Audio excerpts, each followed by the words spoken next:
Hello. Polytechnic capsule YouTube channel पर आपका स्वागत है। Good morning students. आज आरसीसी डीआरसीएस की क्लास आप लोगों के सामने है। Singly reinforce section. आवाज़ जा रही है आप लोगों को? प्रॉपर आवाज़ क्लियर हो रही हो?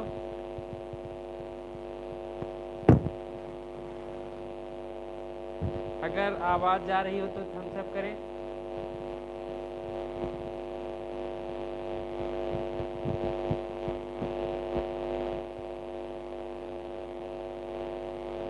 आवाज़ जा रही है आप लोगों को?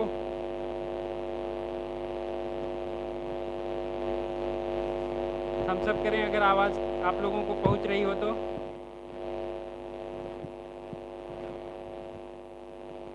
थम्स अप करें अगर आवाज़ जा रही हो तो आप लोगों को।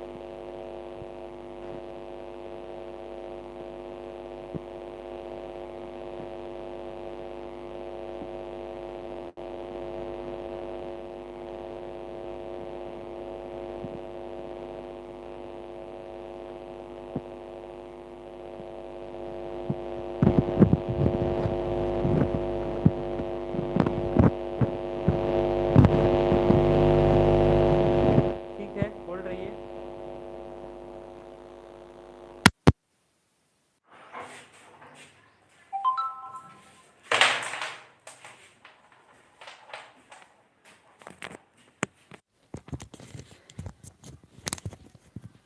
आवाज़ अब जा रही है?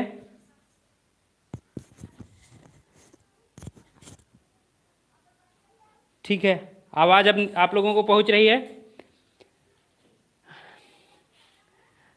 आज आरसीसी की 5-6 क्लासें आपकी ऑफलाइन ऑनलाइन जा चुकी हैं विथ नोट्स के साथ, जिसमें हम लाइव नहीं आए थे, वैसे ही क्लास गई थी। आज आप लोगों के साथ हम लाइव आ रहे हैं आरसीसी की क्लास के साथ। हम लोग पढ़ रहे थे, हम लोगों के सिलेबस के अकॉर्डिंग थोड़ा सा पहले नीचे डाउन आप देखते हैं कि आरसीसी के सिलेबस को, पेपर पैटर्न को थोड़ा सा समझ लेते हैं, फिर आप आगे बढ़ते हैं।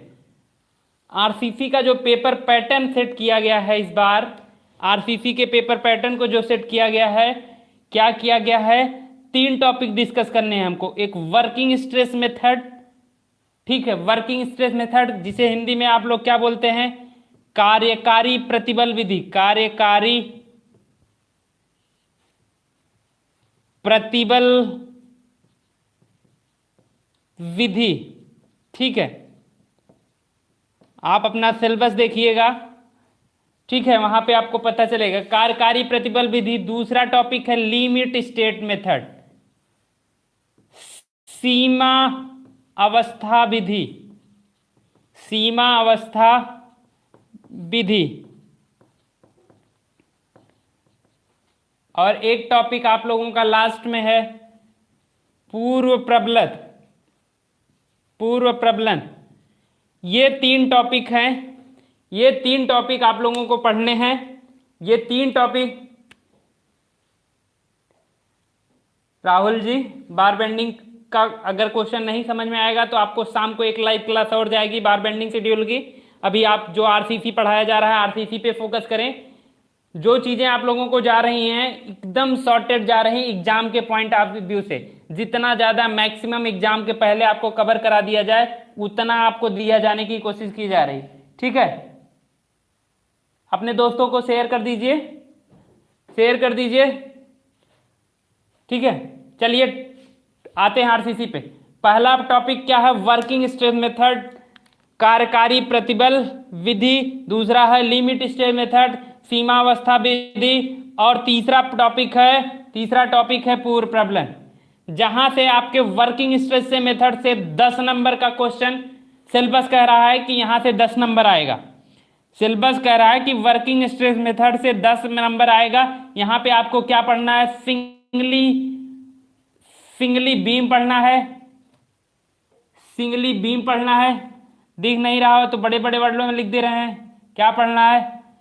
सिंगली, डबली और टी, ठीक है। यहां से इतना आएगा। और उसके बाद लिमिट स्टेट पढ़ना है। यहां से आपका पेपर 40 नंबर का पेपर, 40 से 50 नंबर का क्वेश्चन यहां से आएगा। टोटल 70 नंबर का क्वेश्चन होगा, जहां से वर्किंग स्टेट मेथड से 10 नंबर का क्वेश्चन 100% सिलेबस के अकॉर्डिंग, लिमिट स्टेट मेथड से 40 से 50 नंबर का क्वेश्चन, और पूर्व प्रबलन लास्ट टॉपिक थ्योरी का है जो 10 नंबर का, ठीक है, थ्योरी का जो है 10 नंबर का क्वेश्चन, यहां से यही पेपर पैटर्न है, ठीक है। इससे पहले की जो क्लासें आपको दी गई हैं आप उसको देख लीजिएगा, जहां पे आपको थ्योरी में इंट्रोडक्शन बता दिया जा चुका है, कार्यकारी प्रतिबल विधि, लिमिट स्टेट विधि में मतलब दोनों एजम्पशन बता दिए गए हैं। कार्यकारी प्रतिबल विधि किसे कहते हैं, वर्किंग स्टेट मेथड का फंक्शन बताया गया है, लिमिट स्टेट मेथड का फंक्शन बताया जा चुका है, एजम्पशन बताया गया है, सारी चीजें वहां पे डिस्कस की जा चुकी हैं, ठीक है। आज हम लोग पढ़ेंगे न्यूमेरिकल, वहां पे थ्योरी की सारे पोर्शन लगभग बता दिए गए हैं, न्यूमेरिकल वहां पे शुरू किया गया था सिंगली रीइंफोर्स सेक्शन, वही आज यहाँ पे हम शुरू कर रहे हैं सिंगली रीइंफोर्स सेक्शन, ठीक है, सिंगली रीइंफोर्स सेक्शन, ठीक, सिंगली रीइंफोर्स सेक्शन की बात कर रहे हैं। सिंगली रीइंफोर्स सेक्शन किस मेथड से हम पढ़ने जा रहे हैं, किस मेथड से पढ़ने जा रहे हैं, वर्किंग स्ट्रेस मेथड से पढ़ने जा रहे हैं, ठीक है। सिंगली रीइंफोर्स सेक्शन की परिभाषा क्या होती है, जब किसी धरन में, इस फिगर को ध्यान से देखिएगा, जब किसी धरन में संपीड़न क्षेत्र में नहीं, तनन क्षेत्र में इस्पात का प्रयोग किया जाए, तनन क्षेत्र में इस्पात का प्रयोग किया जाए, सिर्फ और सिर्फ तनन क्षेत्र में इस्पात का प्रयोग किया जाए, तो उस खंड को हम क्या कहते हैं, एकल प्रबलित कंक्रीट खंड। फिर से परिभाषा समझ लेते हैं, किसी भी कंक्रीट ब्लॉक के ऊपरी क्षेत्र, न्यूट्रल एक्सिस ये है, उदासीन अक्ष ये है, उदासीन अक्ष के ऊपर संपीड़न क्षेत्र होता है जो कंक्रीट लोड बियर करती है, और उदासीन अक्ष के नीचे का क्षेत्र तनन होता है जिसे इस्पात ग्रहण करता है, ठीक है। इस पे सारी चीजें डिस्कस की गई हैं, आगे इस पे बताया जा चुका है, ठीक है। यहां तक क्लियर हो गया, संपीड़न और तनन। उदासीन अक्ष वह बिंदु होता है स्ट्रेस स्ट्रेन डायग्राम को देखिएगा ध्यान से, उदासीन अक्ष वह बिंदु होता है जहां से संपीड़न अपना बिंदु न परिवर्तित करके तनन में प्रवेश करता है, जो आप लोग हिंदी में इंग्लिश सोम में पढ़े होंगे, नति परिवर्तन बिंदु सोम में क्या बताया गया था, पॉइंट ऑफ कॉन्ट्रोफ्लेक्शन वह बिंदु होता है जहां पे बेंडिंग मोमेंट अपना साइन चेंज करता है, मतलब चिन्ह परिवर्तित करता है, वही क्या बोला जाता है, नति परिवर्तन बिंदु, ठीक है। नति परिवर्तन बिंदु, वही चीज यहां पर भी बताई गई है, वही नति परिवर्तन बिंदु है। यहां से ऊपर क्या है, कंप्रेशन है, नीचे टेंशन है, तो उदासीन अक्ष वह बिंदु होता है जहां पर पॉइंट ऑफ कॉन्ट्रोफ्लेक्शन होता है, ठीक है। आगे बढ़ते हैं, देखते हैं पॉइंट, सीधा आप टॉपिक पे आते हैं। सिंगली रीइंफोर्स्ड सेक्शन की प्रॉब्लम को ध्यान में रख के सीधा क्वेश्चन की तरफ चलते हैं। सिंगली रीइंफोर्स्ड सेक्शन किसी भी क्वेश्चन को सॉल्व करने के लिए हमारा पहला स्टेप क्या होगा, गिवन डाटा दिया है, क्या क्या दिया है क्वेश्चन पे अभी डिस्कस किया जाएगा, क्या क्या दिया रहेगा। मान लीजिए ये कोई बीम है, जिसकी कुल गहराई क्या है, जिसकी कुल गहराई कैपिटल डी बराबर धरन की कुल गहराई है, ठीक है, धरन की कुल गहराई, टोटल डेप्थ ऑफ बीम, ठीक है, total depth of beam. Small D क्या है, स्मॉल डी है धरन की प्रभावी गहराई, धरन की प्रभावी गहराई, ठीक है, धरन की प्रभावी गहराई। बी क्या है, धरन की चौड़ाई। मान लिया गया कि न्यूट्रल एक्सिस जो है टॉप से यक्स दूरी पर, यक्स mm की दूरी पर कार्य कर रहा है, और तनन क्षेत्र में इस्पात डाला गया है जिसका एरिया AST है, एरिया ऑफ स्टील है, एरिया ऑफ स्टील है, ठीक है, ठीक। समझ में आ गया। कैपिटल डी क्या है, चिन्ह को समझ लेते हैं। कैपिटल डी धरन की कुल गहराई, स्मॉल डी क्या है, धरन की प्रभावी गहराई। धरन की प्रभावी गहराई क्या होती है, धरन की प्रभावी गहराई क्या होती है कि जहां पे इस्पात डाला गया है उसके सेंटर से, इस्पात कहां पे डाला गया, उसके सेंटर से टॉप तक की, सेंटर से ऊपर की दूरी को धरन की प्रभावी गहराई कहते हैं। ठीक है, उसके बाद क्या है, एएसटी क्या है, एरिया ऑफ स्टील, इस्पात का क्षेत्रफल। इस्पात का क्षेत्रफल को हम किससे डिनोट कर रहे हैं, इस्पात का क्षेत्रफल होता है एरिया ऑफ स्टील, एएसटी से डिनोट करते हैं। एक्स डिस्टेंस पे ये क्या है, न्यूट्रल एक्सिस है, उदासीन अक्ष की स्थिति है। इसके ऊपर क्या है, एक्स डिस्टेंस है। हमने इसको स्ट्रेस स्ट्रेन डायग्राम बनाया, स्ट्रेस स्ट्रेन डायग्राम बनाया। यहाँ पे क्या है, ये सिग्मा सीबीसी क्या है, सिग्मा सीबीसी क्या बताता है, और सिग्मा एसटी, दो चीज और जान लीजिए। सिग्मा सीबीसी होता है कंक्रीट का अनुगेय प्रतिबल, कंक्रीट का अनुगेय प्रतिबल,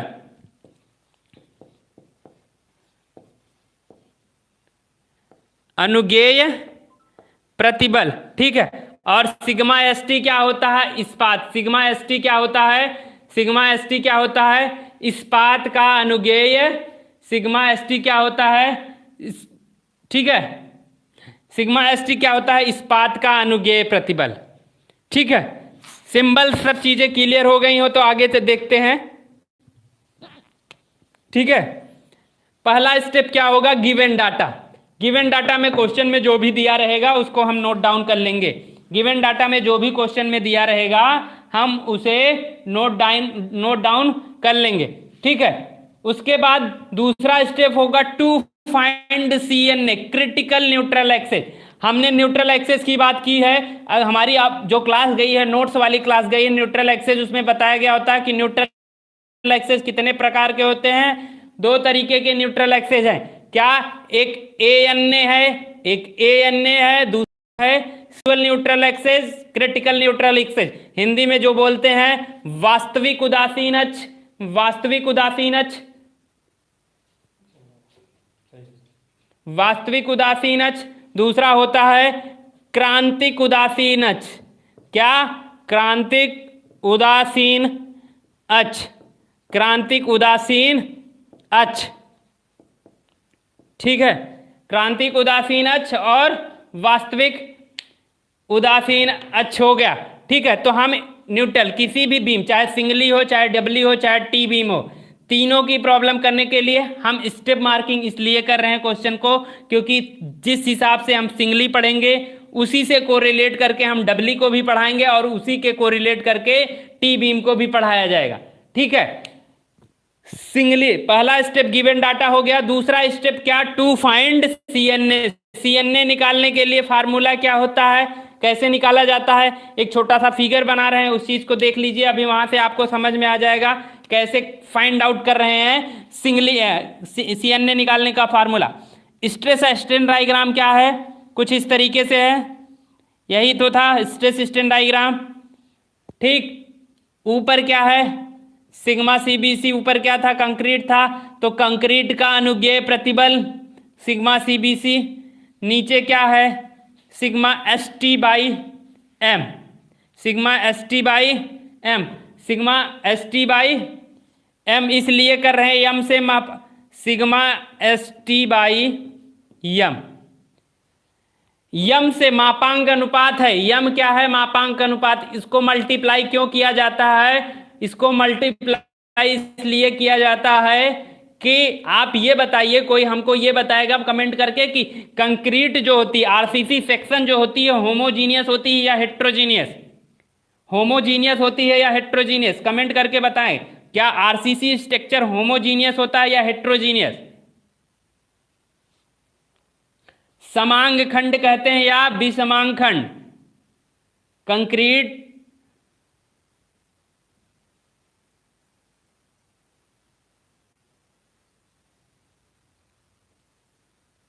कमेंट करें।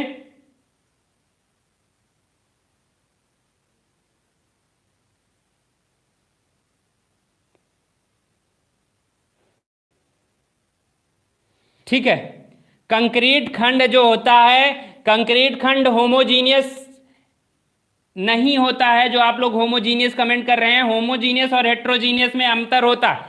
होमोजीनियस को समझ लीजिए, जब कोई चीज या जब कोई चीज एक धातु से बनी होती, एक धातु से निर्मित होती है, तो उसे समांग खंड कहते हैं, होमोजीनियस सेक्शन कहते हैं। जब किसी धातु को उसमें एक अन्य धातु का मिश्रण कर दिया जाए तो वह सेक्शन हेट्रोजीनियस में परिवर्तित हो जाता है।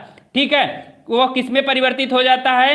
हेट्रोजीनियस में परिवर्तित हो जाता है। तो कंक्रीट ब्लॉक क्या है? इसमें इस्पात भी डाली गई है, बालू भी डाली गई है, गिट्टी भी डाली गई है, तो कई धातुओं से मिलकर यह स्ट्रक्चर बना है। तो यह स्ट्रक्चर कैसा होगा? यह स्ट्रक्चर कैसा होगा? हेट्रोजीनियस, विषमांग खंड, विषमांग खंड बोला जाएगा इसलिए उसे। ठीक है, तो कंक्रीट इधर दूसरी धातु का है, यहां पे इस्पात पड़ा हुआ, ये दूसरी धातु है। तो इस धातु को एक एवरेज बनाने के लिए हम मापांक अनुपात यम से मल्टीप्लाई कर देते हैं। उसको समांग बनाने के लिए मापांक अनुपात यम से मल्टीप्लाई कर देते हैं। जो आईएस कोड ने रिकमेंड किया है, यम बराबर 280 280 अपान 3 टाइम सिग्मा सीबीसी। इससे 280 अपान 3 टाइम सिग्मा सीबीसी, इसके द्वारा हम यम का मान निकाल लेते हैं। ठीक है, हो गया। चलिए ठीक है, आते हैं सीधा टॉपिक पे। यहां तक नीचे क्या है? सिग्मा एस टी, नीचे के सेक्शन का एरिया क्या है?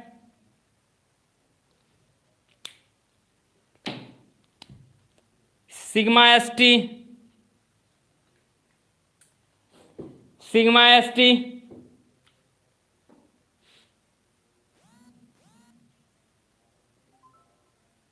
ठीक है, सिग्मा एस टी। अब किस तरीके से इसको फार्मूले को किया, ये देखिए, ये सिमेट्रिकल सेक्शन मान लें, सिमेट्रिकल सेक्शन मान लें सिमिलर ट्रायंगल मेथड से। सिमिलर ट्रायंगल मेथड से देखें तो एक ट्रायंगल क्या बन रहा है? ये बन रहा है, और दूसरा ट्रायंगल कहाँ बन रहा है? नीचे, नीचे बन रहा है। तो हमने क्या किया? सिग्मा सी बी सी, और ये दूरी क्या मानी थी हमने? Neutral axis. कितनी दूरी पे कार्य कर रहा है? एक्स डिस्टेंस पे कार्य कर रहा है। तो सिमिलर ट्रायंगल मेथड से हम कह दें कि सिग्मा सी बी सी बटा X, sigma C B C बटा एक्स, और दूसरी क्या है यहाँ पे? इसकी दूरी क्या है सिमिलर ट्रायंगल से? Sigma S T by x, और ये दूरी क्या बचेगी? ये दूरी उस फिगर में देखिए डी माइनस एक्स है कि नहीं? डी माइनस एक्स है, तो sigma S T by M हो गया यहाँ पे, ये दूरी डी माइनस एक्स हो गई। ठीक है, ठीक है, तो वही चीज यहां पे लिखी है। इस ट्राइंगल से आपको क्या लिखेंगे? ऊपर वाला ट्राइंगल क्या है? सिग्मा सी बी सी बटा लंब, आधार बटा लंब हो गया। इसके लिए ये एक ट्राइंगल था, नीचे दूसरा ट्राइंगल क्या है? दूसरे ट्राइंगल का बेस क्या है? Sigma S T by M बटा ये दूरी क्या बचेगी? डी माइनस यक्स के। ठीक है, तो वही फार्मूला यहां पे लिखा हुआ है। क्या लिखा है? वही फार्मूला वहां पे लिखा हुआ है। सिग्मा यहाँ पे क्या लिखा है? सिग्मा सी बी सी अपान एक्स बराबर sigma S T D minus x. इस इक्वेशन को सॉल्व करेंगे, इस इक्वेशन को सॉल्व करेंगे तो यक्सी बराबर एक फार्मूला जनरेट हो जाएगा, M time sigma C B C upon upon यम time sigma C B C plus sigma S T, plus sigma S T into D. क्या फार्मूला जनरेट हुआ? M time sigma C B C upon M time sigma C B C plus sigma S T into D. ठीक है, formula generate हो गया। X सी का critical neutral axis, सी क्या denote कर रहा है? क्रिटिकल न्यूट्रल एक्सिस, और एक्स उसकी उदासीन अक्ष की स्थिति को दर्शा रहा है। ठीक है, फार्मूला नोट हो गया, स्टेप सेकंड का क्लियर हो गया।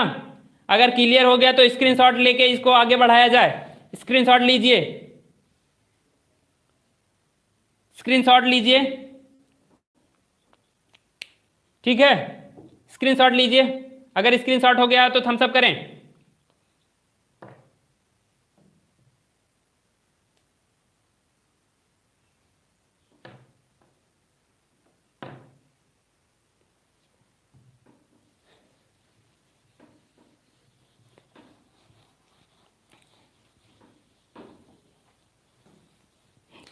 ठीक है, टू फाइंड CNA हो गया। अब अगला स्टेप क्या होगा? नेक्स्ट स्टेप हम लोग किस पे बात करेंगे? नेक्स्ट स्टेप बात करेंगे। नेक्स्ट स्टेप क्या होगा? नेक्स्ट स्टेप क्या होगा? नेक्स्ट स्टेप होगा स्टेप थर्ड। हमें क्या निकालना है? टू फाइंड ANA, जिसे क्या बोलते हैं हिंदी में? वास्तविक, एक्चुअल, वास्तविक उदासीन अक्ष। ये कैसे निकलेगा? CNA कैसे निकला? स्ट्रेस स्ट्रेन डायग्राम से। और वास्तविक उदासीन, एक्चुअल न्यूट्रल एक्सिस किससे निकलेगा? ये चीज देख लेते हैं, एक्चुअल न्यूट्रल एक्सिस किससे निकलेगा। इस फिगर को ध्यान से देखिए, स्ट्रेस स्ट्रेन डायग्राम का सेक्शन था यही, जिसकी चौड़ाई क्या थी? B थी। सेक्शन उदासीन अक्ष था, यहाँ पे यक्स डिस्टेंस पे न्यूट्रल एक्सिस काम कर रहा था। पूरी गहराई क्या थी? D थी। ठीक, यहां पे इस्पात का प्रयोग किया गया था, जिसकी दूर नीचे से ड्रॉप से डिस्टेंस क्या थी? यही आवरण था। आवरण को हम किससे डिनोट किए थे? D डैश से। बची दूरी क्या होगी? D, स्मॉल d से डिनोट किया जाता था। स्मॉल d बराबर क्या होगा? स्मॉल d बराबर होगा capital D minus D dash. ठीक है, आवरण मतलब प्रभावी गहराई बराबर, प्रभावी गहराई क्या होगी? प्रभावी गहराई बराबर होगी, प्रभावी गहराई बराबर कुल गहराई, कुल गहराई माइनस प्रभावी आवरण, प्रभावी आवरण होगा। ठीक है, प्रभावी आवरण। ठीक है, अब हम निकालने जा रहे हैं ANA। देखिए ऊपर क्या है? कंप्रेशन, और नीचे क्या है? टेंशन जोन को। ठीक है, टेंशन है, नीचे जो कंक्रीट डाली गई है उसे हम निग्लेक्ट कर देते हैं। सेक्शन एजम्पशन में बताया गया है कोई धरन नमन से पूर्व समतल में है तो नमन के पश्चात समतल में होगी। ये सारे एजम्पशन बताए गए हैं। उसी एजम्पशन में एक चीज बताई गई है कि कंक्रीट जो होती है संपीड़न बल को लेती है और इस्पात जो होती है तनन बल को लेती है। तो उसी एजम्पशन, उसी मान्यता के अनुसार कंप्रेशन जोन को, संपीड़न क्षेत्र को तनन क्षेत्र के बराबर कर दिया जाएगा, तभी तो सेक्शन बनेगा। सेक्शन एक कंडीशन, इकोनॉमिकल कंडीशन में होगा। इसका एरिया क्या है? कंक्रीट का एरिया क्या होगा ऊपर का? देखिए यही ना सेक्शन है, B इंटू यक्स कर दें तो इसका एरिया पता चल जाए। B इंटू यक्स कर दिया गया कंक्रीट का। कंक्रीट का एरिया, कंप्रेशन जोन का एरिया मुझे पता चल गया कि नहीं? कंक्रीट का एरिया पता चल गया। ठीक है, B इंटू एक्स। इसका CG कहाँ पे काम करेगा? ये आयताकार सेक्शन है, आयताकार सेक्शन है। आयत के से CG कहाँ पे उसका? उसके सेंटर में। सेंटर कहाँ पे उसका? उसके आधे पे होगा, तो कितने पे? x/2 पे होगा। ठीक है, ये चीज क्लियर हो गई। x/2 यहां पे पता चल गया। कंक्रीट के क्षेत्र में हम चले गए। अब टेंशन स्टील के साइड में चले आए, इस्पात के सेंटर में। AST एरिया ऑफ स्टील, इस्पात ही तो डाला गया है जो टेंशन को ले रहा है। इस्पात ही तो डाला गया है जो टेंशन को ले रहा है। AST, ये दूरी क्या है? यहां से यहां तक की दूरी माइनस कर दी जाए तो ये दूरी क्या होगी? D माइनस यक्स के। क्या दूरी होगी? D माइनस यक्स के हो गई। ठीक है, पता चल गया। ये धातु कंक्रीट की है, ये धातु इस्पात की है, तो दो विभिन्न धातुएं हैं, तो उनको एक स्थिरांक से मल्टीप्लाई कर दिया जाए तो वो इक्विलिब्रियम कंडीशन में आ जाएंगे। ठीक है, बराबर हो जाएगा। तो हमने स्थिरांक यम से मल्टीप्लाई कर दिया तो फार्मूला क्या बन गया? bx²/2 बराबर यम AST D माइनस यक्स के, D माइनस यक्स के। ठीक है, समझ गए आप लोग? ठीक है, फार्मूला हो गया। ठीक है, ठीक है, समझ में आ गया ना फार्मूला कैसे जनरेट हुआ? नेक्स्ट स्टेप, हम स्टेप से इसलिए क्वेश्चन करा रहे हैं कि आपको किसी तरीके की कोई समस्या ना हो। आपको स्टेप याद रहे तो आप स्टेप याद कर लेंगे तो वैल्यू आपको अपने आप से याद आ जाएगी, किसकी कब जरूरत पड़ेगी। ठीक है, स्टेप 4 हो गया। Step 4, to find section.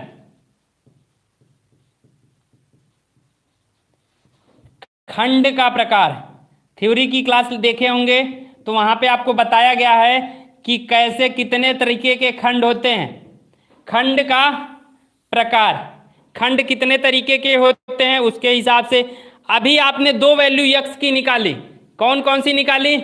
एक वैल्यू निकाली है यक्स की यहाँ पे, और इससे पहले ये एक्चुअल न्यूट्रल एक्सेज है, और दूसरी एक इससे पहले जो निकाली थी दूसरा स्टेप था यक्स क्रिटिकल न्यूट्रल। यक्स के दो मान आपके सामने आ गए। यक्स के दो मान अगर आपके सामने आ गए तो इस चीज को ध्यान दीजिए, ये दोनों मान दो मान आ गए ना, तो ये दोनों मान यक्स, इसे मान लीजिए एक्चुअल न्यूट्रल एक्सेज है तो इसे ए से डिनोट कर दीजिए। तो यक्स ए एक्चुअल दोनों मान क्या हो सकते हैं? आपस में बराबर भी हो सकते हैं कि नहीं हो सकते? यक्स ए और एक्स सी अगर बराबर हो गए तो ये मान क्या हो गया? बराबर हो गए तो सेक्शन कैसा हो गया? Balance section.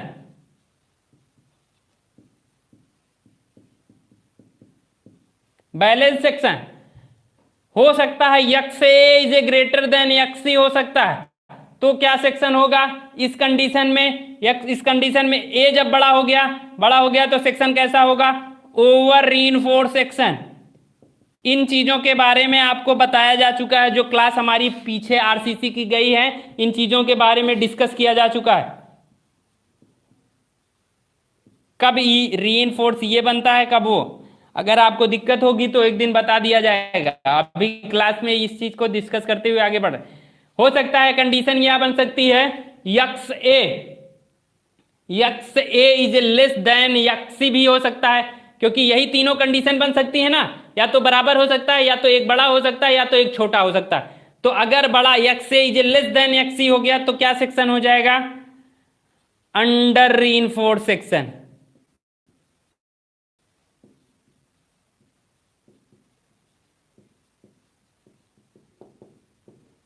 ठीक है जी, जैसी वैल्यू आएगी उसके हिसाब से हम सेक्शन चॉइस कर लेंगे इसके हिसाब से। ठीक है, हो गया? अगर हो गया तो स्क्रीनशॉट लें, आगे बढ़े हम स्टेप 4 तक की स्क्रीनशॉट लें। कंडीशन क्या बन सकती है? यक्स ए बराबर x c, balance section, x a is greater than x c, over reinforce section, और x a is less than x c तो अंडर रीइंफोर्स सेक्शन। ठीक है, स्क्रीनशॉट लें और थम्स अप करें। स्क्रीनशॉट हो जाने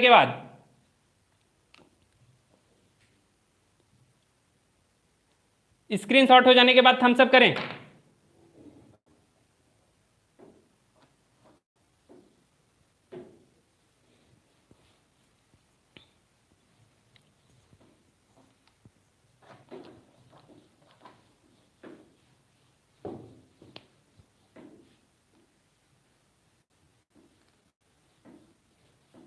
अब आपको जब सेक्शन पता चल गया, एक्चुअल न्यूट्रल एक्सेज पता चल गया, क्रिटिकल न्यूट्रल एक्सेज और टाइप्स ऑफ सेक्शन पता चल गया, अब उसके बाद आपको क्या निकालना है? आप क्या निकालेंगे?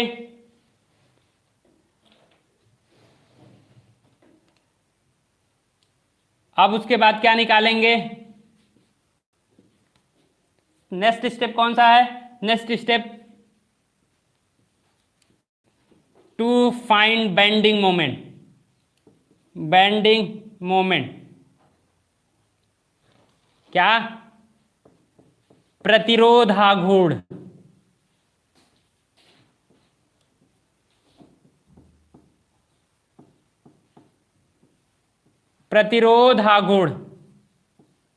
ठीक है, कंडीशन, पहली कंडीशन क्या बनी?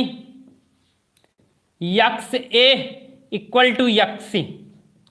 सेक्शन कैसा आया? बैलेंस सेक्शन, यही ना। अगर बैलेंस सेक्शन है तो एम आर बराबर कुछ भी लगा दीजिए, बी एक्स एरिया हो गया उसका, sigma C B C by 2, क्योंकि स्ट्रेस स्ट्रेन डायग्राम का यहाँ पे है ना, इसका सी जी कहाँ काम करेगा? हाफ पे काम करेगा। तो वही चीज B X sigma C B C, चाहे तो इसको इस तरीके से समझ लीजिए, यही है ना। यहाँ पे क्या है? Maximum sigma C B C है, यहाँ पे 0 हो जाएगा। तो किताब में आपको ऐसे लिखा होगा sigma C B C by 2 plus 0 by 2, तो यहाँ पे सिग्मा सी बी सी है, यहाँ पे 0 है, तो जैसे तो उसका हाफ कहीं पे काम करेगा, वही चीज B x sigma CBC plus और इसकी उत्तोलक भुजा जेड, ठीक। तो यमार बराबर क्या हो जाएगा, B x sigma CBC by 2 into Z बराबर क्या होता है, डी माइनस यक्स बाई 3, ठीक है।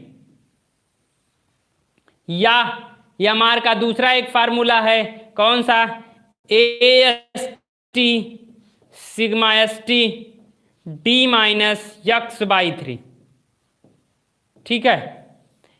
अगर बैलेंस सेक्शन है, अगर सेक्शन बैलेंस है, अगर सेक्शन बैलेंस है, सेक्शन बैलेंस है, सेक्शन बैलेंस है, तो यमार का कोई भी फार्मूला आप लगा सकते हैं, ठीक है।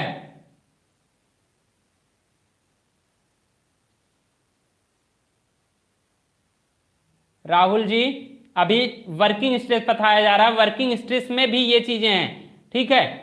वर्किंग स्ट्रेस में भी ये चीजें हैं, अभी लिमिट स्ट्रेस में पढ़ेंगे तो यक्सयू और यही चिन्ह आपको यक्सयू और यक्सयू लिमिट के नाम से पढ़ा जाएगा, ठीक है, कोई दिक्कत नहीं। अभी वर्किंग स्ट्रेस है, यहां से 10 नंबर का क्वेश्चन आएगा। 3 टॉपिक यहाँ पे आपके सिलेबस में दिए हुए हैं, कौन सा, सिंगली, डबली और टी, इन 3 टॉपिक से एक क्वेश्चन आपके सिलेबस के अकॉर्डिंग है, तो इसलिए इस टॉपिक को अछूता नहीं किया जा सकता। अभी शुरू से चल रहा है तो शुरू से चलने दीजिए, ठीक है।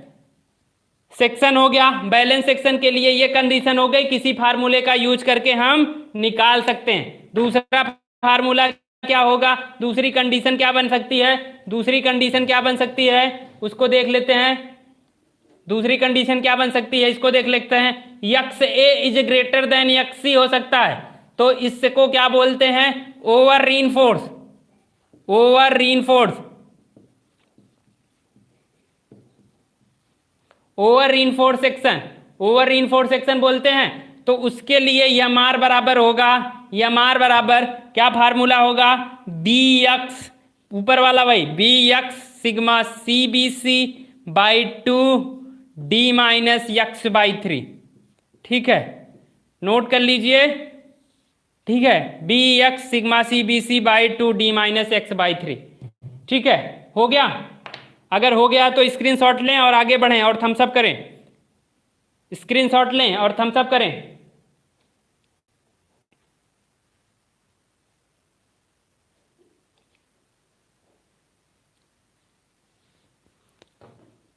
हो गया जी, चलिए, बहुत बहुत धन्यवाद आप लोगों का, आप लोगों का सहयोग इसी तरीके से बना रहेगा तो हम और भी उत्सुकता के साथ आप लोगों के सामने प्रस्तुत करेंगे हर टॉपिक को। लेकिन यही शेयर वेयर आप लोग नहीं कर रहे हैं, इसलिए आपके जो अध्यापक हैं, आपको जो पढ़ा रहे हैं, उनका मनोबल टूट रहा है। तो अगर आप लोग कंटिन्यू क्लास लेना चाहते हैं, देखना चाहते हैं, तो शेयर तो कर दीजिए, इस लॉकडाउन में रोजी रोटी तो चलने दीजिए। ठीक है, चलिए अगला टॉपिक क्या हो सकता है, x is less than x C, तो ये कंडीशन क्या बोली जाएगी, अंडर रीइंफोर्स सेक्शन,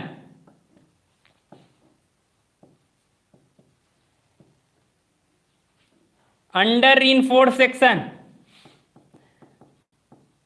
आरसीसी पढ़ लीजिए, आरसीसी को पहले पढ़िए, सर्वेइंग की क्लास चलाई जाएगी, सर्वेइंग भी पढ़ाया जाएगा, लेकिन अभी पहले आरसीसी को फोकस कीजिए, क्योंकि आरसीसी एक अच्छा सब्जेक्ट है। बैक लग गई तो गई, सर्वेइंग में कुछ थ्योरी भी आती है, वहां पास भी हो जाएंगे। आप लोग कहेंगे तो आपको सर्वेइंग भी पढ़ाई जाएगी, ठीक है। अगर ये कंडीशन है तो यमार का फार्मूला क्या होगा, यमार बराबर A S T sigma S T D minus x के, डी माइनस एक्स बाई 3 के, ठीक है। यही है सिंगली रीइंफोर्स सेक्शन की टाइप 1 प्रॉब्लम थी। इसी तरीके की टाइप 3 तरीके की प्रॉब्लम आपको पता चलेगी। 3 तरीके के क्वेश्चन आपके एग्जाम में आते हैं। इसी में एक में क्या पूछता है, एक में यमार का मान पूछता है, प्रतिरोध हागुड़ बताइए, एक में पूछता है एएसटी पूछता है, एरिया ऑफ स्टील कितनी डाली गई है, इस्पात का प्रतिशत और इस्पात का क्षेत्रफल पूछता है, और एक प्रॉब्लम आता है खंड की माप पूछता है, बी और डी का मान पूछता है। तो यही स्टेप कभी मूव करके आगे जाएंगे, कभी मूव करके ऊपर जाएंगे, तो इन्हीं के ऊपर पूरी तरीके से चलेगा। ठीक है, ठीक 3 तरीके की प्रॉब्लम इसमें बनेगी, यही है, नोट कर लीजिए और इस पे तुरंत एक क्वेश्चन सॉल्व कराएं और इस टॉपिक को क्लियर किया जाए। नोट कीजिए, नोट कीजिए और थम्स अप करिए, स्क्रीनशॉट करके थम्स अप करिए।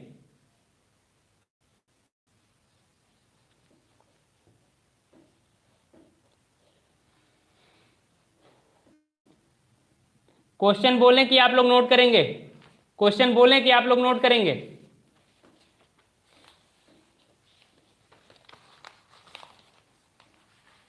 क्वेश्चन बोल दिया जाए कि नोट करेंगे।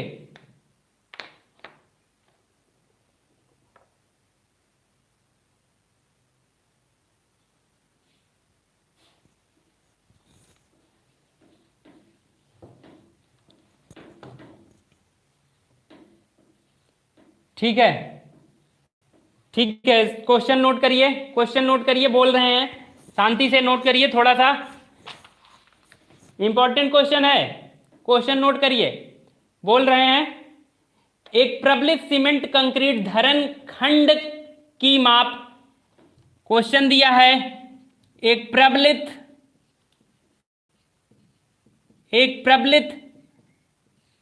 सीमेंट कंक्रीट धरन की माप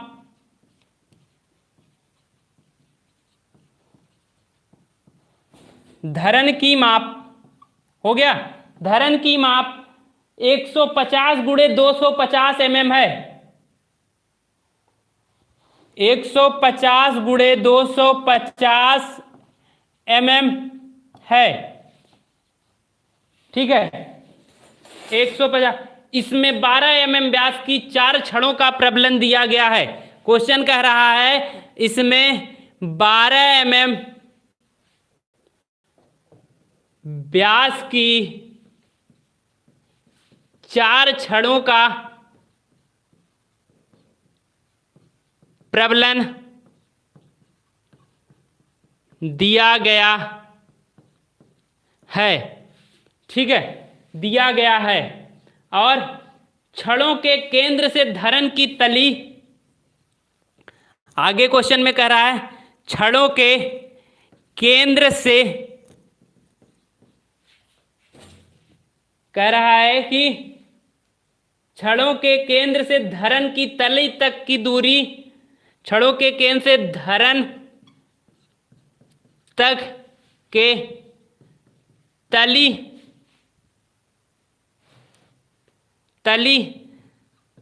तक की दूरी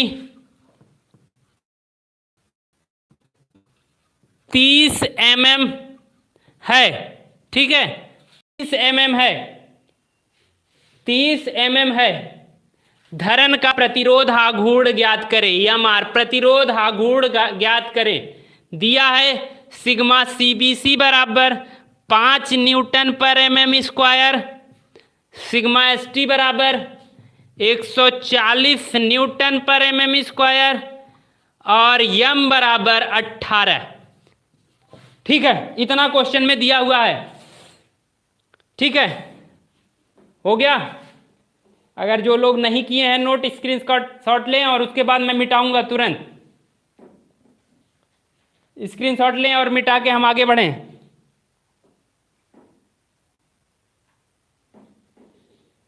थम्स अप करें, अगर हो गया है तो क्वेश्चन पे चलें, सॉल्व कराएं। ठीक है, हो गया, चलिए अच्छी बात है।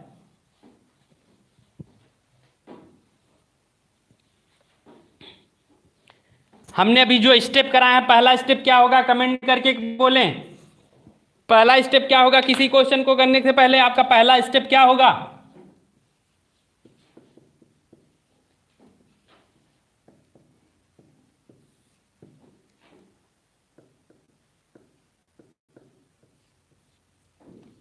पहला स्टेप क्या होगा? Given data. ठीक है, गिवन डाटा इसलिए क्योंकि सारी चीजें आप जब यहाँ पे एक जगह, क्योंकि क्वेश्चन जो है आपका कई लाइन का है, कई लाइन का है, तो इसलिए आप एक जगह जब तक कर लेंगे तो उसके बाद आपको आसानी होगी। क्वेश्चन में कह रहा है कि एक सीमेंट कंक्रीट धरन 150 mm गुणे 250 mm की है। तो पहले आप फिगर बना लीजिए, देख लीजिए किसका किसका मान दिया है। यही तो होगी, यही बीम है, ठीक है। ये बीम थी जिसकी चौड़ाई 150 mm और कुल गहराई 250 mm दी हुई है क्वेश्चन के अकॉर्डिंग, यही ना, 250 mm। अब उसके बाद क्या कह रहा है कि कह रहा है इसमें 12 mm व्यास की 4 छड़ें कहाँ डाली गई हैं, 4 छड़ें का प्रबलन किया गया है तनन क्षेत्र में। सिंगली पढ़ रहे हैं तो तनन क्षेत्र में 12 mm व्यास की 4 छड़ें डाल दी गई, यही तो थी। इसका सेंटर कहाँ है, यहाँ पे, ठीक। कितना है, 12 mm 5 बार @ 4 नंबर हो गया। अगली लाइन में क्या कह रहा है, अगली लाइन में क्या कह रहा है कि छड़ों के केंद्र से धरन की तली तक, धरन केंद्र से, छड़ों के केंद्र से, इसके केंद्र से, मतलब जहां पे छड़ डाली गई है इसके केंद्र से तली तक की दूरी क्या दी है, 30 mm दिया हुआ, ठीक है। तो यहां पे नोट करें गिवन डाटा में b बराबर क्या दिया हुआ, धरन की चौड़ाई b बराबर होता है 150 mm, 150 mm। कैपिटल D बराबर क्या दिया है, 250 mm, 250 mm। स्मॉल d बराबर होता है कुल गहराई, total depth minus effective depth, effective cover, d dash, ठीक है। d डैश कवर में से घटा देंगे, कवर माइनस कर देंगे तो हमें ये स्मॉल d का मान, कैपिटल D से कवर घटा देंगे तो मान पता चल जाएगा। 250 माइनस 30 क्या मान आया, 220 mm, ठीक है, 220 mm। और उसके बाद AST छड़ कैसी होती है, गोलाकार, और गोले का एरिया क्या होता है, π/4 phi square, π/4 phi square, π/4 phi square.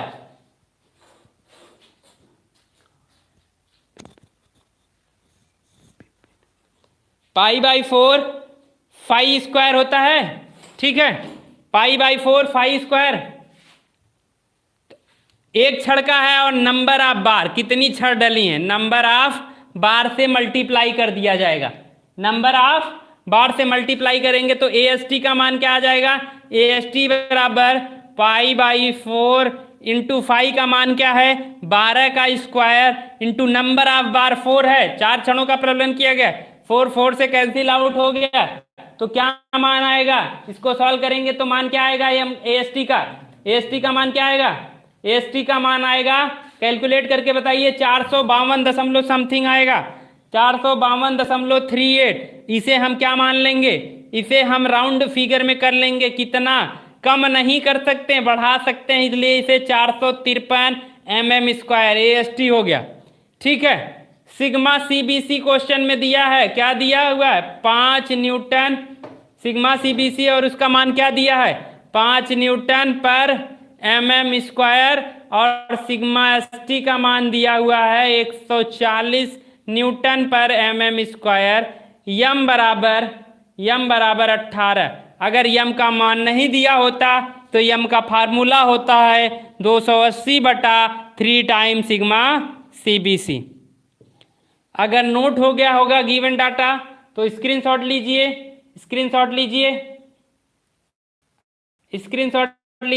और थम्स अप करें, ठीक है, स्क्रीनशॉट लेके थम्स अप करें अगर हो गया तो, ठीक है।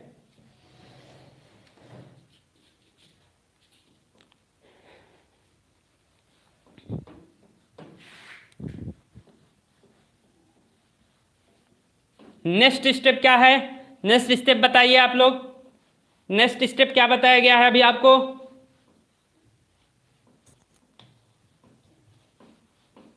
नेक्स्ट स्टेप क्या है,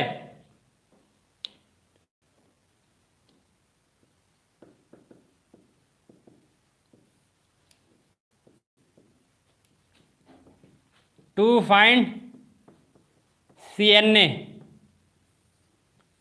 CNA, टू फाइंड CNA। ठीक है, CNA निकालने का फार्मूला क्या बताया गया था? यक्सी बराबर m time sigma CBC upon, कैसे निकला है ये फार्मूला? सिमिलर ट्राइंगल से m time sigma CBC upon यम time sigma CBC plus sigma ST into small d k, यही तो फार्मूला था। क्वेश्चन में यम बराबर क्या दिया है? यम बराबर क्या दिया है? यम बराबर दिया हुआ है 18, सिग्मा CBC का मान क्या दिया है? 5/18 गुणे 5 plus 140 into D, into D. D का मान क्या था? डी का मान हमने क्या निकाला था? 220 mm। ठीक है, अब इसको हमने क्या किया? अब इसको हम सॉर्ट आउट कर देंगे तो यक्सी का मान क्या आ जाएगा? 90/90 प्लस 140 इंटू 220। ये मान सॉल्व करने के बाद क्या आएगा? 86.08 mm। ठीक है, मतलब क्रिटिकल न्यूट्रल एक्सिस की स्थिति कहाँ पे पता चल गई? 86.08 mm पे पता चल गई। हो गई? अगर हो गई तो इसको स्क्रीनशॉट लें।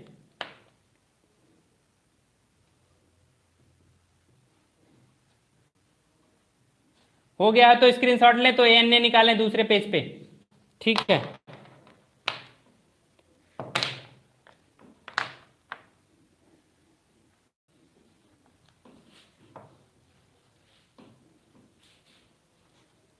ठीक है। अगला स्टेप क्या है? To find ANA, ANA। ठीक है, ANA निकाला जाता है। आराम से पढ़ेंगे, सारी चीजें एक साथ बताई जाएंगी, सारे टॉपिक एक दूसरे से कोरिलेट किए जाएंगे। ठीक है, फार्मूला क्या बताया गया था? bx²/2 बराबर MAST D माइनस यक्स के, यही तो बताया गया था। ठीक है, यही बताया गया। ठीक, फार्मूले के हिसाब से b का मान क्या है? b का मान क्या दिया था क्वेश्चन में?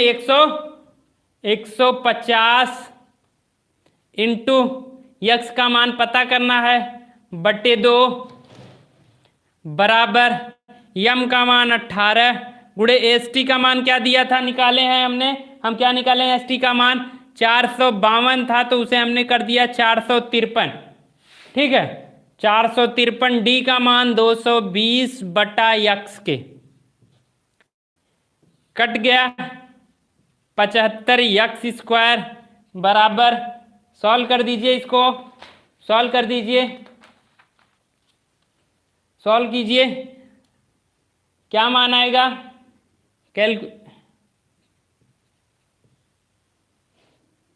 1791 461.79 माइनस 8143.00 यक्स के। ठीक है, हो गया यहाँ पे।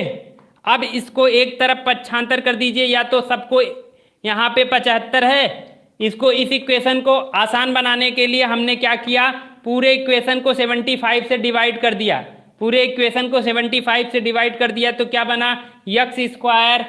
x² और पक्षांतर भी साथ में कर दीजिए, x² प्लस ये वैल्यू उठ के इधर आ गई, क्या आ गई? ये वैल्यू उठ के इधर आ गई, तो इसको एक लाइन और बढ़ा लीजिए, अभी समझ लें। पक्षांतर कर दिया, 75x² बराबर हट गया, तो यहाँ पे इधर से ये माइनस है, उधर गया, बराबर के उधर गया तो प्लस हो गया 8143 यक्स के, और यहाँ पे ये प्लस है, उधर गया तो क्या हो जाएगा? Minus 1791 461.79 equal to 0।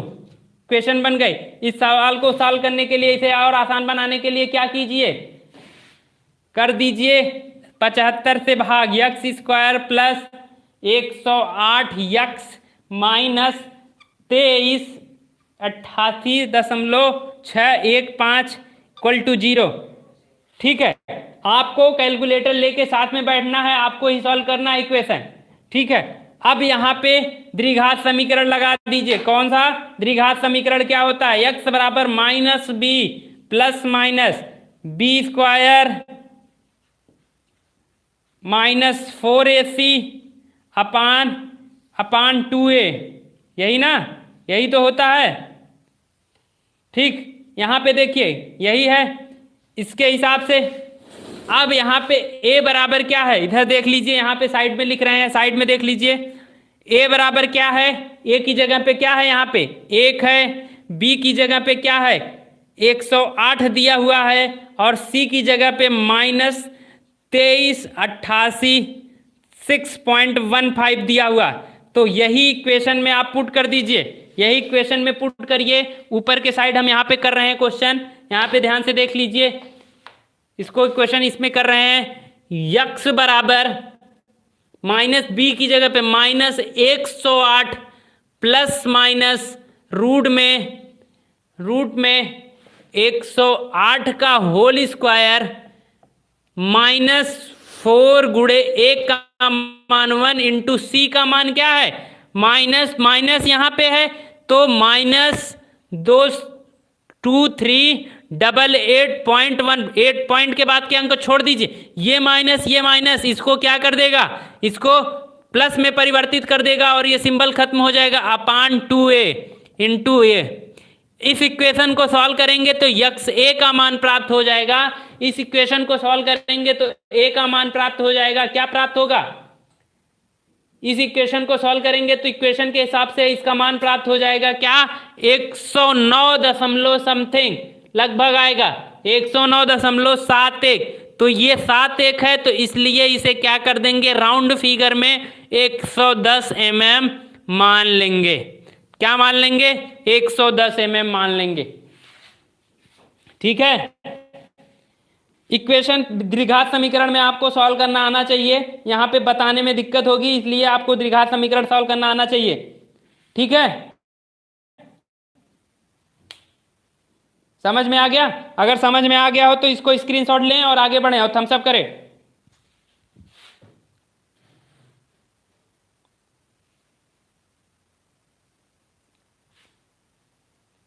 स्क्रीनशॉट लें और थम्स अप करें।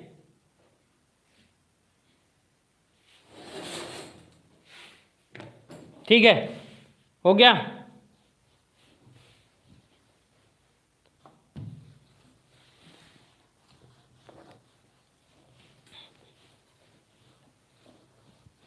आप अपनी शरण उठा के देखिएगा, इस तरीके के क्वेश्चन हमेशा आए हैं, चाहे सिंगली आया हो, चाहे डबली आया हो, चाहे टीटी, तीनों में से एक टॉपिक हमेशा आए हैं। आप देख लीजिए शरण उठा के। ठीक है, नेक्स्ट स्टेप क्या है, स्टेप 4 है। ठीक है, टू फाइंड सेक्शन।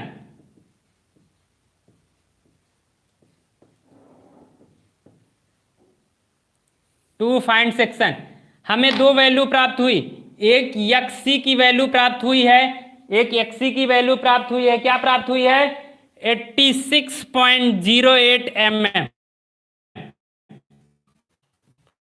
और एक यक्से की वैल्यू प्राप्त हुई है 1 mm। ठीक है, दो वैल्यू प्राप्त हुई है।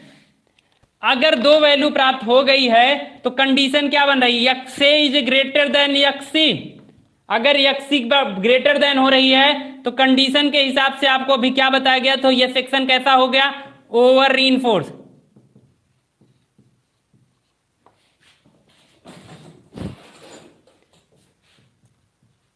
कौन सा सेक्शन, ओवर रीइंफोर्स सेक्शन।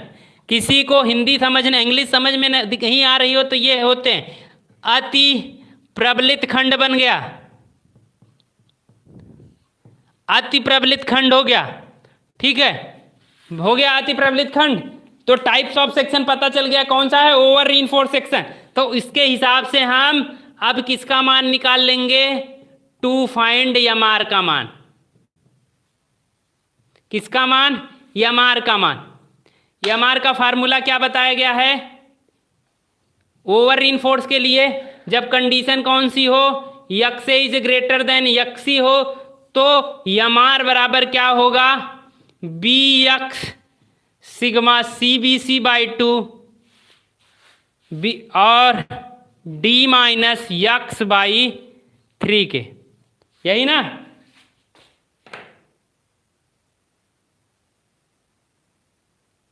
ठीक है, हो गया। अब आपको क्या करना है, वैल्यू पुट करनी है। क्या करना है, वैल्यू पुट करनी है। कैसे,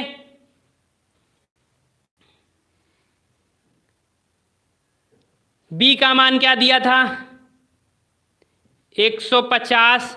एक्स का मान हमेशा कौन सा रखेंगे, एक्स का मान ऑलवेज एक्चुअल न्यूट्रल एक्सेस का मान रखेंगे। चाहे सेक्शन ओवर आए चाहे अंडर आए, हमेशा मान किसका रखना है, एक्चुअल न्यूट्रल एक्सेस का। तो हम कौन सा मान रखेंगे, कौन सा मान रखेंगे 110। 110 इंटू सिग्मा सीबीसी का मान 5/2। डी का मान क्या दिया हुआ है, डी का मान क्या दिया हुआ है क्वेश्चन में 220 अपान एक्स का मान 110/3। इस इक्वेशन को सॉल्व कर दीजिए। इस इक्वेशन को सॉल्व करिए, इस इक्वेशन को सॉल्व कर दीजिए। क्या मान आएगा, क्या मान आएगा 75 62 362.5 न्यूटन mm। ठीक है, यम आर का मान आ गया, यम आर का मान आ गया। क्या, अब इसको आपके बुक में दिया रहता है, चेंज करता है किलो न्यूटन न्यूटन में। देखिए चेंज कैसे करेगा, 3 घात को हम परिवर्तित कर दें तो किस में परिवर्तित हो गया है, ये मीटर में कन्वर्ट हो गया और 3 आगे बढ़ जाए तो हमें क्या हो गया, इसके बाद की वैल्यू यहां पे लिख दे रहे हैं, एम आर बराबर 75। देखिए into 75.62 into 10⁶ sorry 7.56 into 10⁶ Newton mm कह दें। ठीक है, न्यूटन mm कह दें। अब इसको न्यूटन mm को चेंज कर दीजिए, 10⁶ को चेंज किया गया, एम आर बराबर हो गया 7.56 इंटू खत्म हो गया 3 जीरो किसके साथ चला गया, 1 किलो न्यूटन में कितना होता है, 1 किलो न्यूटन में 1000 होता है, तो 3 जीरो ये गया। और 1 मीटर में कितना होता है 1000 mm, तो ये यूनिट कन्वर्ट हो गई किलो न्यूटन मीटर में। तो यही आंसर हो गया। ठीक है, हो गया, समझ में आ गया, समझ में आ गया। अगर समझ में आ गया तो थम्स अप करें। Pandey ji kilo Newton metre मात्रक होगा, सिर्फ किलो न्यूटन नहीं।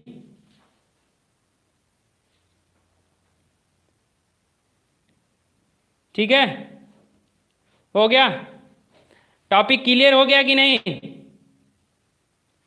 अगर टॉपिक क्लियर हो गया तो थम्स अप करें।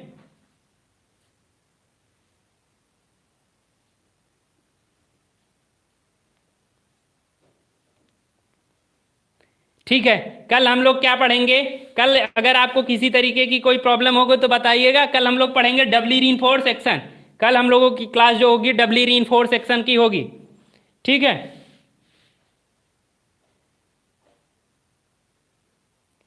ठीक है, कल डबली रीइंफोर्स सेक्शन पढ़ेंगे इन वर्किंग स्ट्रेस मेथड पे। ठीक है, और अपने दोस्तों को 15 लोगों को मैं देख रहा हूं लाइव हैं, बताइए क्या इतनी मेहनत करने के बाद यही। कल से क्लास में अपने दोस्तों को भी शेयर कर दीजिए, जो कॉलेज से हैं, आप जिस जिस कॉलेज से जुड़े हुए हैं अपने दोस्तों को भी बताइए क्लास लें। राहुल जी थोड़ा सा आप एनर्जी बूस्टर लेना पड़ेगा, थोड़ा सा एनर्जी बूस्टर लेने के बाद आपको देखते हैं, शाम तक ले सकते हैं क्लास। ड्राइंग की ले लेंगे, आपकी बार बेंडिंग शेड्यूल आज फिर से पढ़ा देंगे, आपको कोशिश करेंगे। ठीक है, ठीक है,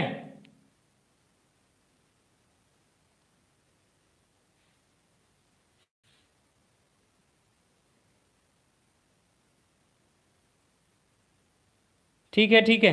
किसी को किसी तरीके की कोई समस्या? ठीक है, कल हम लोग पढ़ेंगे। कल हम स्क्रीनशॉट ले लीजिए इसको। आंसर हो गया है, लाइक कर दीजिए हमारे चैनल को, सब्सक्राइब जितना हो सके उतना कर दीजिए। कल हम लोग आप लोगों के सामने लेके आएंगे डबली रीइंफोर्स सेक्शन। परिभाषा क्या होती है आज ही जान लीजिए और आप लोग पढ़ लीजिएगा। जब डबली रीइंफोर्स सेक्शन, दोहरे प्रबलित खंड किसे कहते हैं? जब किसी धरन के तनन क्षेत्र तथा संपीड़न क्षेत्र दोनों में, अगर ये हो गया हो, स्क्रीनशॉट हो गया, तो थोड़ा सा डिस्कस कर लेते हैं जिससे कल आसानी हो जाए। क्या यही ना? ये है जब किसी धरन के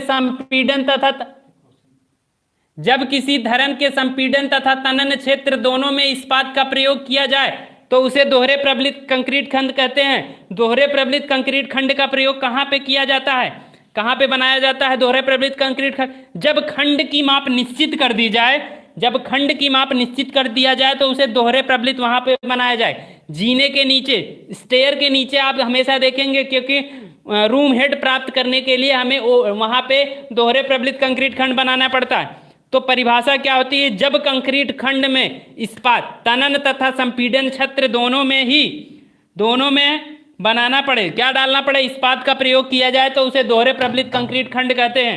ठीक है, क्वेश्चन दें क्या आप लोगों को? एक आध क्वेश्चन दें सिंगली पे? क्वेश्चन दें, कमेंट कीजिए। अब किसी का कमेंट नहीं आ रहा है। चलिए क्वेश्चन नोट कीजिए, क्वेश्चन नोट कीजिए। बोल रहे हैं, कॉपी पेन लीजिए, क्वेश्चन नोट कीजिए।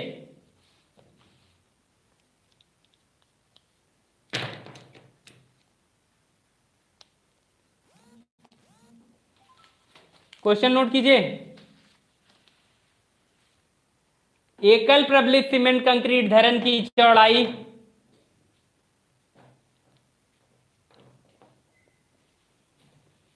क्वेश्चन नोट कीजिए। एक एकल सीमेंट कंक्रीट धरन की चौड़ाई 150 mm है।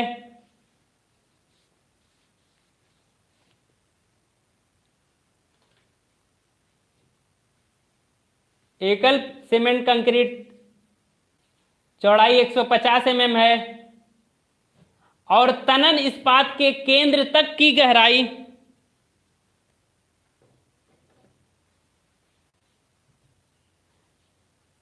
और तनन इस्पात के केंद्र तक की गहराई 300 mm है। 300 mm है।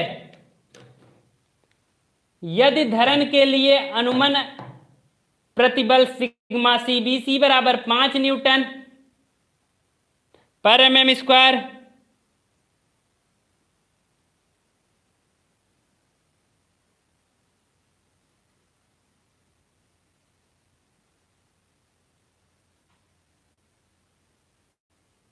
mm square, sigma S T बराबर 230 न्यूटन है प्रति mm स्क्वायर तथा यम बराबर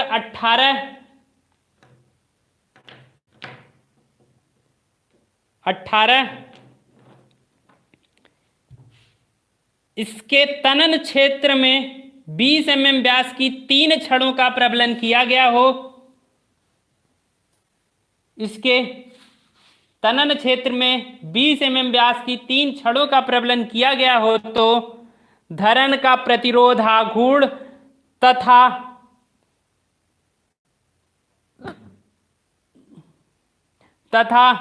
उदासीन अक्ष की स्थिति ज्ञात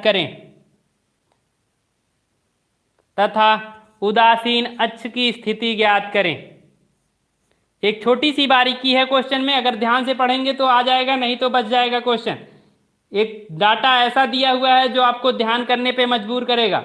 ठीक है, हो गया। तनन क्षेत्र में 20 mm व्यास की 3 छड़ें डाली गई हैं। चौड़ाई धरन की 150 दी है और तनन इस्पात के केंद्र तक की गहराई 300 दी है। हो गया हो तो थम्स अप करें।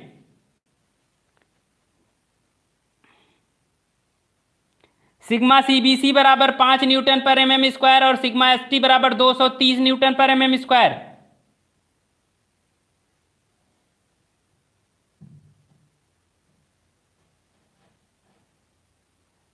ठीक है, हो गया। आज के लिए धन्यवाद। आप लोगों का सहयोग इसी तरीके से बना रहना चाहिए और आप लोग इसी तरीके से लाइव बने रहें हमारे साथ। ठीक है, आज के लिए धन्यवाद। जी जी, 10:30, 10, 10:30 से हो सकता है लाइव चले, हो सकता है सुबह भी क्लास, अगर 8 बजे से क्लास चलाई जाए, किसी को कोई समस्या? सुबह मॉर्निंग में 8 बजे से क्लास चले तो कोई समस्या? एक बार कमेंट करके बता दीजिए कि 8 बजे से अगर क्लास चलाई जाए।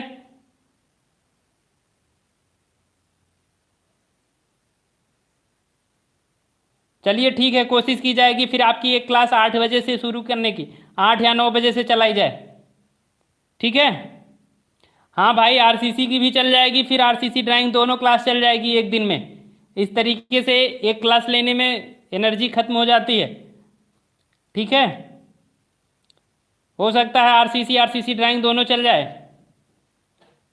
ठीक है, चलिए इसके बाद आगे चर्चा करेंगे। आज के लिए धन्यवाद आप लोगों का, बहुत बहुत धन्यवाद। ठीक है।